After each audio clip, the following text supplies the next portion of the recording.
Bismillah. Donc, chers élèves, je suis ravi qu'on se voit aujourd'hui sous la nouvelle leçon, sous le titre, donc la pression et la pression atmosphérique.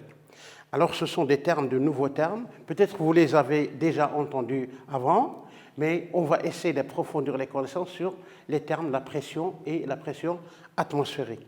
Afin qu'on puisse comprendre ceci, on part à l'expérience suivante.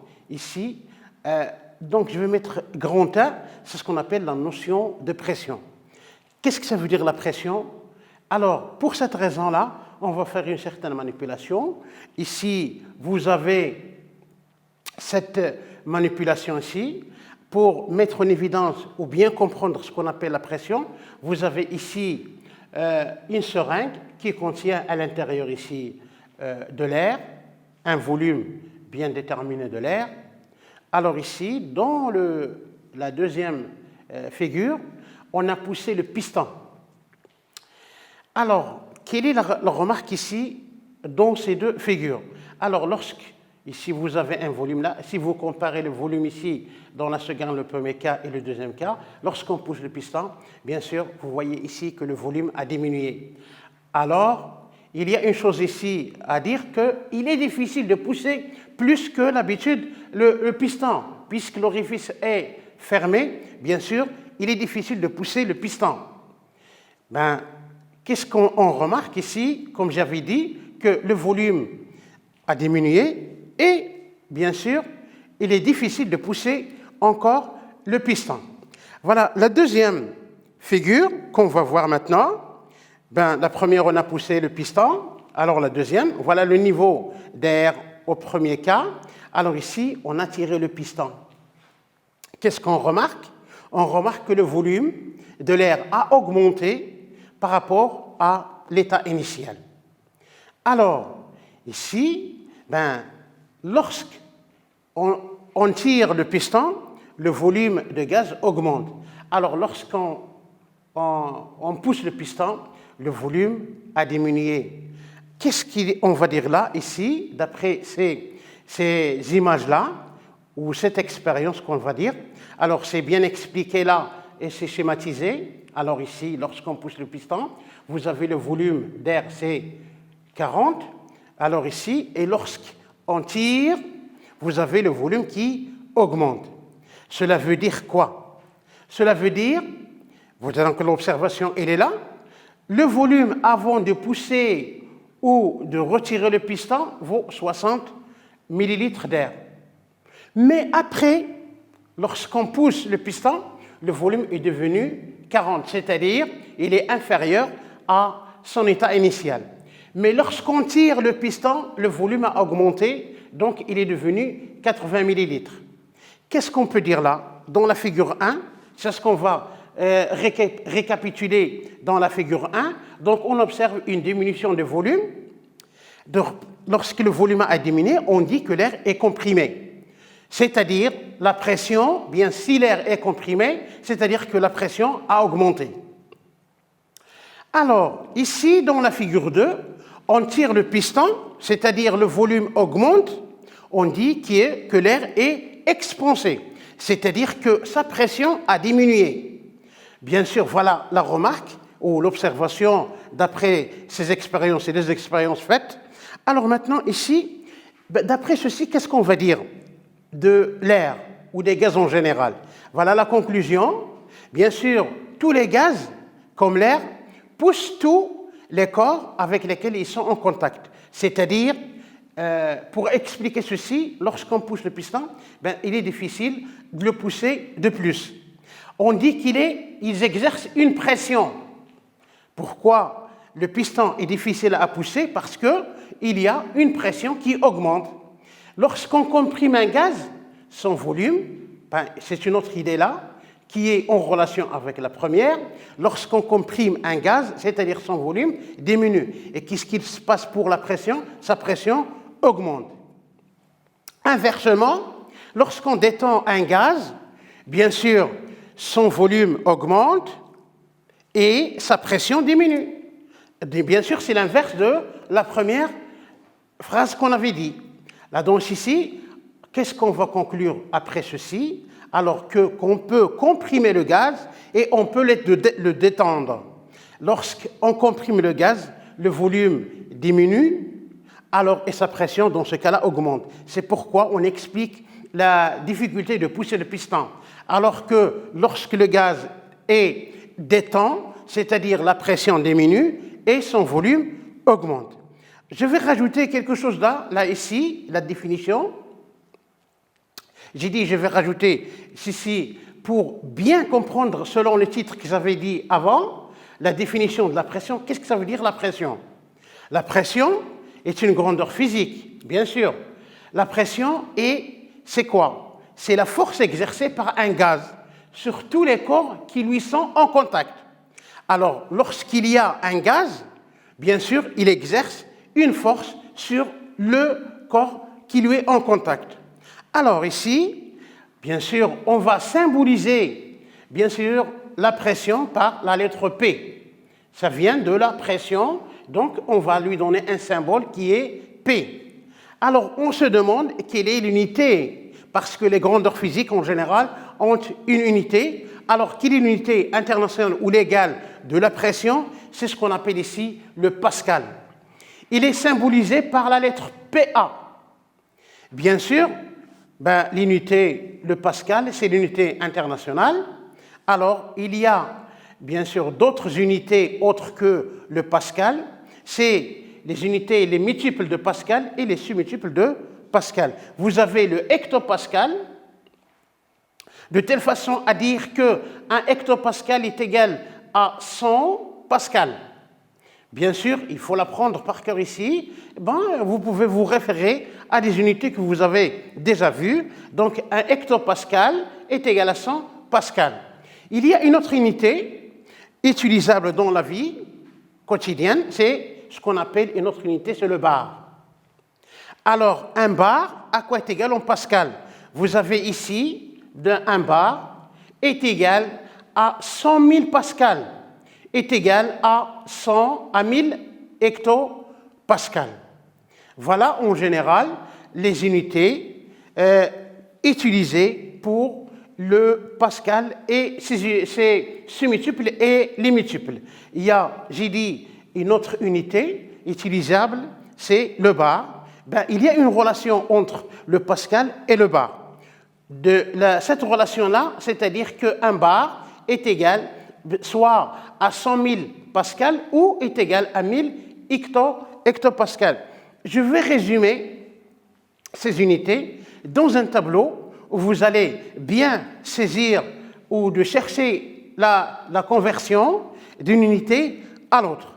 Alors, ce tableau-là va nous résumer, bien sûr, ces relations-là, ou ces unités. Vous avez kilopascal, hectopascal, décapascal et le pascal.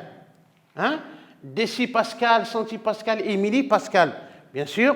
Et vous avez une autre unité, le bar. Et donc, on sait que 1 hectopascal est égal à 1 millibar. Et kilopascal est égal à centibar.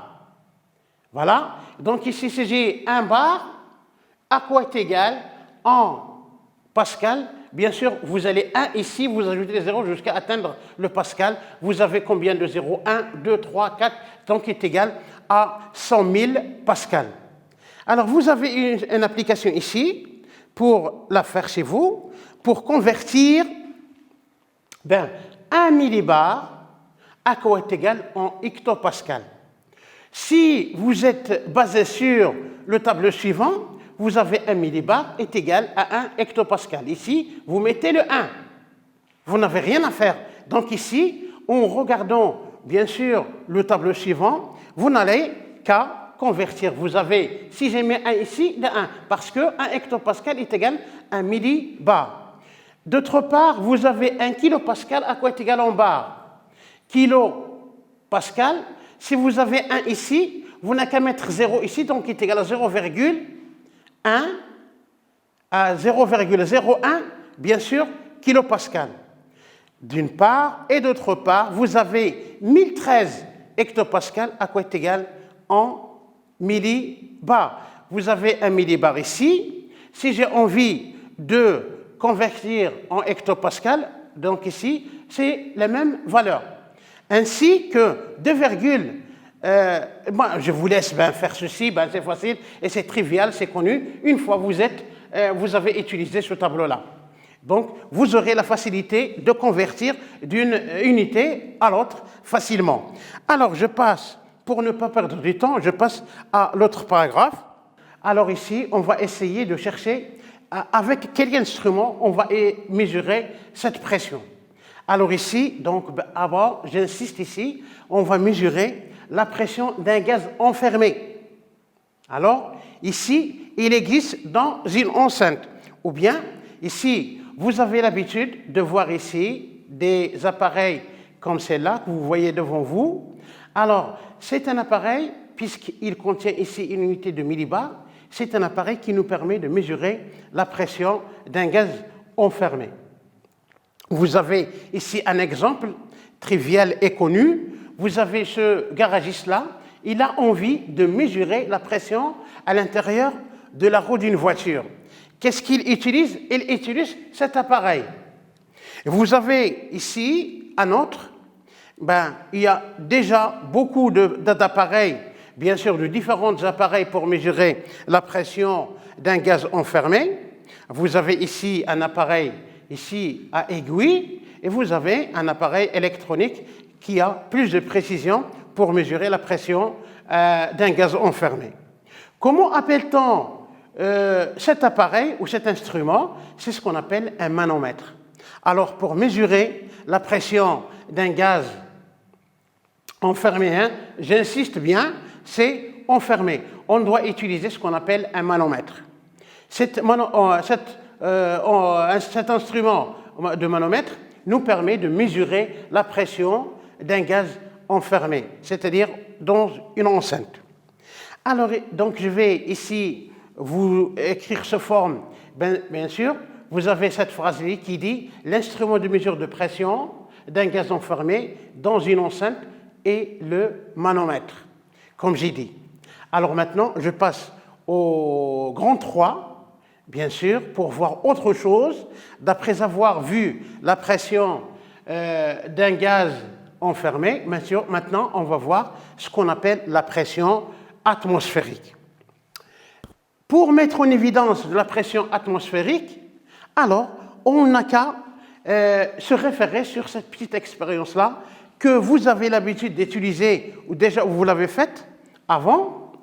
Ici, vous avez une venteuse ici que j'ai collée vers un mur lisse. Il est difficile de la tirer. On se pose la question pourquoi il est difficile de la tirer. C'est là. Et qui a exercé, bien sûr, c'est difficile de la tirer, donc il y a une force qui s'exerce sur la venteuse. Alors, qui exerce cette pression-là? C'est l'air extérieur, c'est l'air de l'atmosphère. Voilà pour la venteuse. Ici, vous avez un verre, ici, qui contient l'eau. On a mis dessus une feuille. Vous voyez ici, lorsqu'on l'inverse, bien sûr, la feuille, l'eau ne s'écoule pas. On se demande pourquoi, qui a empêché l'eau de s'écouler. Alors, pour expliquer ceci, c'est facile. Alors, vous avez ici cette venteuse-là. C'est l'air extérieur qui exerce une pression sur cette venteuse, ce qui mène à difficile de la tirer. Donc, cet air-là qui exerce cette pression, on l'appelle la pression atmosphérique. De même, pour ce verre, le verre, ici, qui contient est renversé, donc la feuille ici empêche, bien sûr, l'eau de s'écouler, c'est parce qu'il y a une pression au-dessus, bien sûr, qui empêche cette feuille de ne pas tomber, c'est ce qu'on appelle la pression atmosphérique. Voilà ici l'observation et l'interprétation que vous allez voir ici. Une feuille reste collée au verre à cause de la pression de l'air. Bien sûr, c'est ce qu'on appelle l'air de l'atmosphère. Alors, la venteuse ici reste collée au mur. Alors, à cause, c'est la raison qui a donné pour que la feuille colle sur le verre et la venteuse colle au mur, c'est grâce à la pression de l'air atmosphère. Donc, c'est l'air atmosphère qui exerce une pression sur la feuille et la venteuse qui l'empêche de ne pas couler. Alors, c'est ce qu'on appelle la pression atmosphérique. Alors, ici, qu'est-ce que ça veut dire, ceci? Comment va-t-on mesurer la pression atmosphérique? Bien sûr, d'après avoir vu la pression qui nous permet de mesurer la pression d'un gaz enfermé, bien sûr, on a envie de savoir quel est l'appareil qui nous permet de mesurer, bien sûr, la pression atmosphérique. Alors ici, voilà, quel est l'appareil de mesure de la pression atmosphérique? Voilà, ici, vous avez devant vous ici un appareil, ce qu'on appelle le baromètre. C'est un appareil qui nous permet de mesurer la pression atmosphérique. Alors, il y a une chose à ajouter là. Ici, on a utilisé, vous avez ici le niveau de la mer. Ici, voilà le trait en bleu ici. Ça nous permet donc de déterminer le niveau de la mer. On a pris donc le baromètre, le voici, le baromètre, qui va nous mesurer la pression au niveau de la mer. Les mesures ont donné que la pression atmosphérique au niveau de la mer, ça a donné 1013 hectopascales. D'où on dit qu'au niveau de la mer, la pression atmosphérique est en moyenne de 1013 hectopascales. Je reprends. J'ai dit pour mesurer la pression atmosphérique, on va utiliser un baromètre. Il faut différencier entre un manomètre et un baromètre. Le baromètre est utilisé pour mesurer la pression atmosphérique, alors que le manomètre est réservé à la mesure des gaz enfermés. Alors, voilà. Ici, je vais ajouter une chose que j'avais dit. Donc ici, on a envie de mesurer la pression au niveau de la mer.